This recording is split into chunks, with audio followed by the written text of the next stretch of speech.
او ورځې وخته کو د افغانستان یک نفر کشته شده او د افغانستان یک نفر کشته شده. ښه په دغه ایران کې چې دغه څو ورځې مخکې لاریونونه وو 12,000 انسانان وسوه.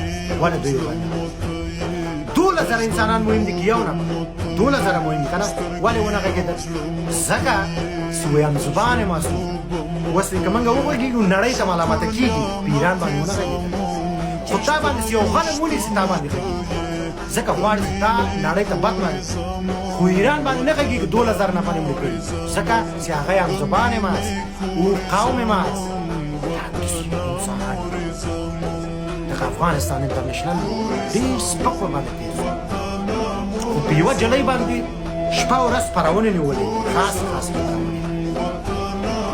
خوشحال لالا به د خیره حمایه کوو همداسې هر یو ژورنالست زما د طرف نه به حمایه کېږي او د هر پښتون د طرف نه باید حمایه سي. یوازې زما نه هر پښتون رسنۍ به قوي کوو.